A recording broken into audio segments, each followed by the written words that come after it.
What is up, gooseberry pickers? If I ever get an audience in the future, I decided I'm going to call them berry pickers because it's like demeaning and that's what we all are. And I'm the forgotten gooseberry. I don't care if you think it's stupid, I'm sticking with it. Um, I'm not gonna lie to y'all. First of all, this is my first ever fight breakdown and analysis. I recorded a whole 30-minute 35-minute video breaking down this whole card, and the whole thing got deleted because I made a mistake in the editing process, and now I'm kind of sad, and now I'm kind of mad, and I have to redo this whole thing, and now I'm going to speed through it a bit more than I would, so I am sorry. This is my first one. If you're a fighter, you're on any other ones, I'm going to do it'll be much longer and better, more thought out in the future. I apologize, this is what you get. Let's get started. This was a great card. This card meant a lot to me. I was there in person. My gym was there. Trayvon, my boy, was there. He got a great win. All 3 out of 3 South Dakota people won. We're gonna get to that. Card meant a lot to me. I've been to several. Well, I've been to probably 5 or 6 BKFC events now, but this one was the best. One of the better nights I've had in a while. So I thought it'd be a good video to start my breakdown with. I know it was a week ago. That's fine. You all get more content now. I did break down the upcoming card, UFC Fight Night Montenegro. Sorry, BKFC Fight Night. Oh boy, did I just say UFC? Ugh. Hopefully they don't know that I made that mistake. I do still follow UFC and pro boxing, all those combat sports, but this is definitely my favorite sport. So forget that I made that little Freudian slip. Let's just forget about that. All right, Dan Godoy versus Paco Castillo. So this probably was fight of the night, which no one really thought it'd be fight of the night going in. You have an 0-3 versus an 0-2. It ended up being a bloodbath. Amazing. Both people were landing a lot. This ended up being a doctor stoppage at the end of round 3, so it goes down as a TKO. What a fight to start the night. This got the bikers rowdy. This got them very, very happy. Yeah, wow. It really set the pace for the whole thing. And Dan Godoy's family was in the crowd. They were jumping for joy. It was really, really, it was such a good fight. Really higher skill level than I thought. I mean, I'm not saying you have no skill if you have no wins. That's not what I'm saying. I just thought an 0-3 versus an 0-2, they're going to be swinging like Riri's to the fence. Like for the fences, rather. And no, they were actually kind of calculated, dropping. Dan Godoy dropped Castillo quite a few times. I believe like 2 every round. I might be wrong on that. I might need to go back and see the stats here.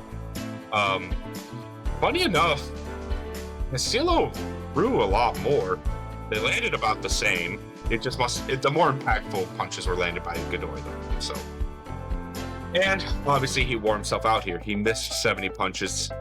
Godoy only missed 32. That really paints the picture. Moving on. Again, I'm going to kind of speed through these. Cody Kerr versus Dylan Bladen. Now this one, there was a lot of trash talk during the weigh-ins. There was pushing back and forth. There was yelling. There was trash talk on social media before. Obviously, I'm going for Cody, my South Dakota boy. We got to stick together. So obviously I was going for him and he did get the win. This fight didn't last long. I think it was a straight 2 down the middle. Just dropped Dylan Bladen.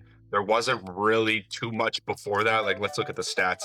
Yeah, I mean, that's a decent, you know what, for a minute time, 41 combined punches. That's actually not bad.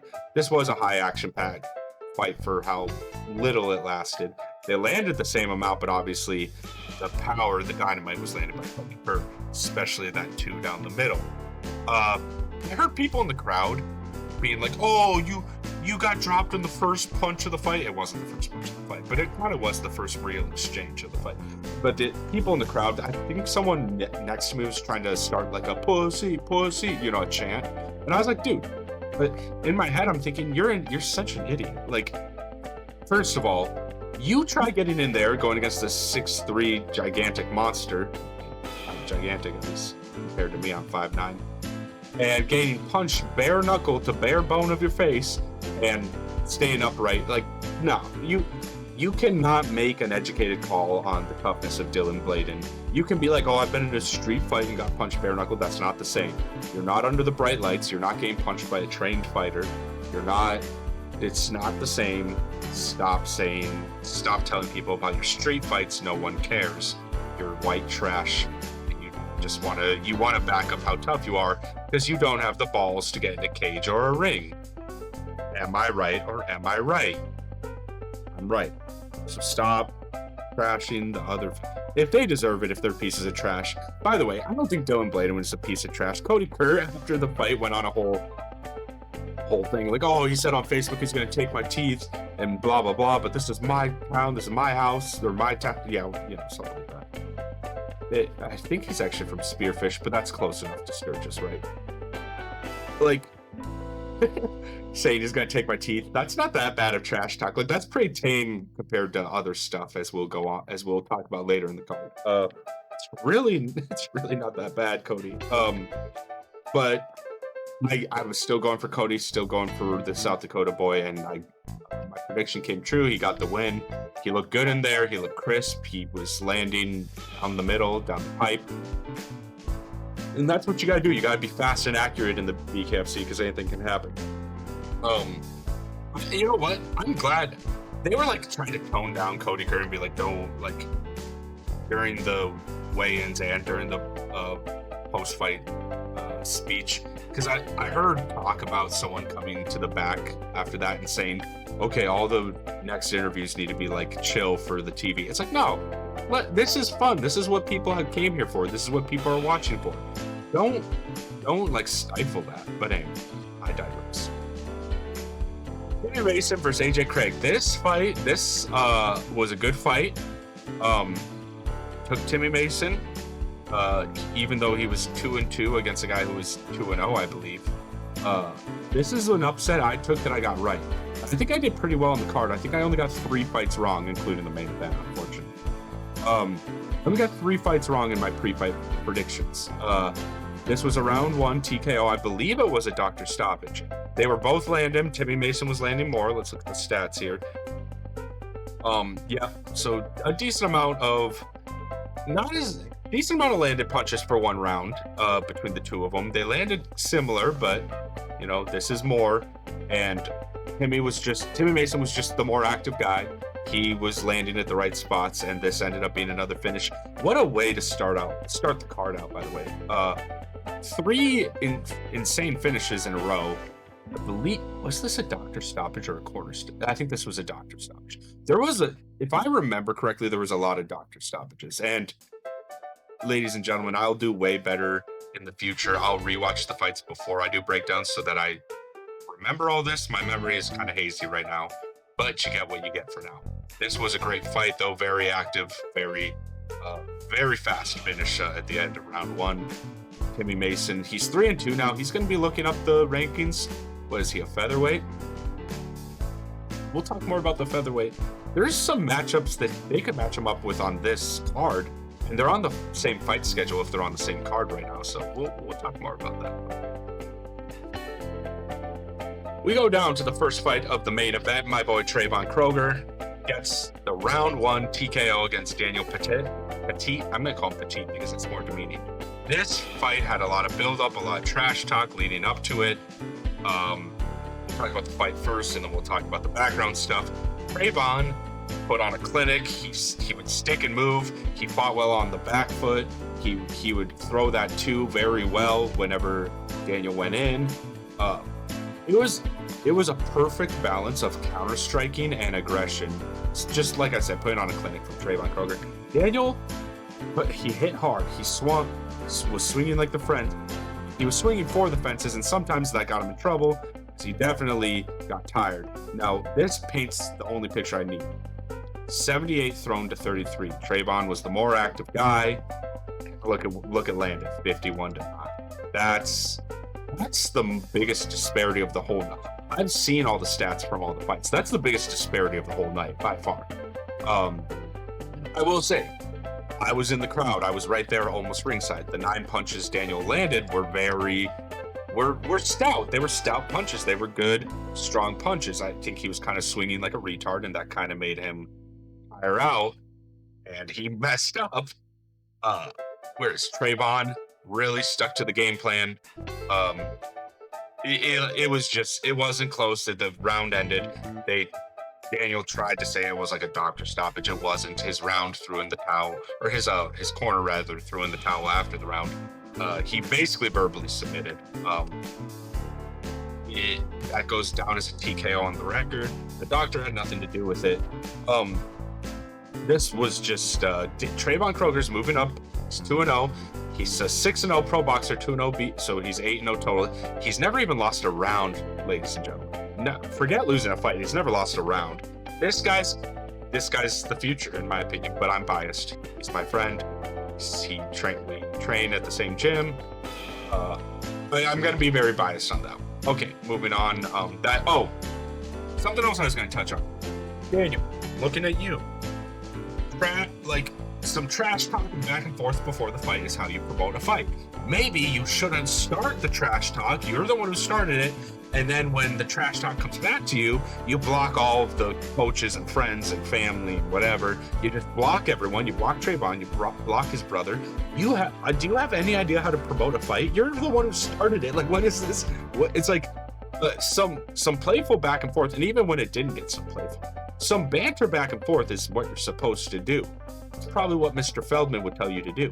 Like, there are social media coaches in the UFC that they assign to fighters, like, help this guy. He has no idea what he's doing. You need a social media coach, I guess. Trash talk was lame. Trayvon said, scared dogs bark the most. You refused to shake Trayvon's hand. He was just smiling at you, and you were swearing in his face, yelling at him. You were easily the most disrespectful opponent at the event. You got humbled. That's all I can say about it. All right, moving on. I spent too much time on that. Bear Hill versus Billy Swanson. This was a banger. So Billy Swanson, if I remember right, was a last-minute replacement, and he did not look out of place. It was a round 3 KO later into the round. Bear Hill was landing the more impactful shots. He was also landing to the body, which is nice. A lot of bare knuckle heavyweights. They really like to just headhunt, right? Give me a second while I fix something on the recording. Sorry about that. I had to reset something. So, as we can see, Bear Hill, he went to the body pretty well. He did seem to only have one weapon, which was his I believe it was his overhand too. That he just kept throwing over and over, but it was working. He also had a jab in there. Billy Swanson did not look out of his element. He didn't look like he didn't belong there. He was tough. He got dropped many times, but let's all remember he was a last-minute replacement. Finally, he got dropped for the final time in round 3 at the end of it, and he said no mas. I don't blame him. For a last minute, I hope to see him back. Like, he didn't look out of place. Bear Hill, though, I loved how he looked at the weigh-ins. He looked like a Scottish, like, Braveheart. One of the Scottish guys who throws logs over his head, right? He looked awesome. His beard is iconic, kind of like Kai Stewart's mustache.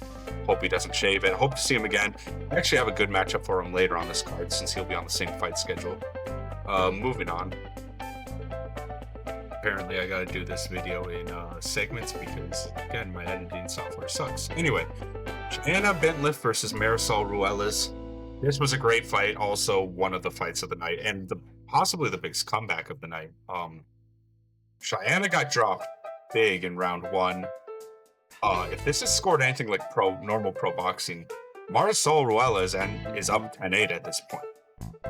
So big time comeback needs to be mounted by Cheyenne. She's the South Dakota girl. I was going for her. I picked her to win this fight. I've actually met her. She probably doesn't even remember at 605 Boxing and MMA. Boy, did she come out in round 2 with a whole different game plan. She started putting on a clinic, piecing up Marisol, and dropped her, and she didn't get up. That was it.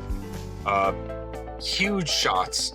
Just, I mean, one of the better fights of the night. Really entertaining. I was up in the air like, this is amazing. But the controversy that we need to get to, Cheyenne did miss weight by 8 pounds.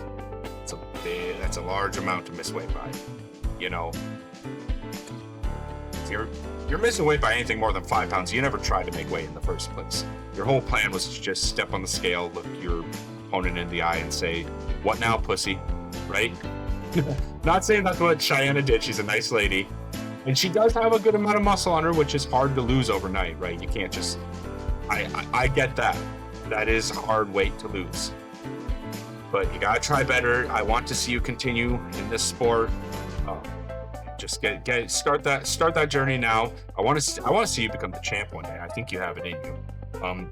She has bare knuckle experience in BYB, right? She has a couple fights there. So, but Marisol, she could probably drop down a weight class because of her frame. She didn't look out of place though. Like, she's fighting a girl much bigger than her frame, height, weight wise. She still dropped her.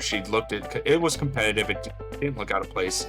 Some people are saying she should drop a weight class. I think she's fine where she is if she wants to continue this journey.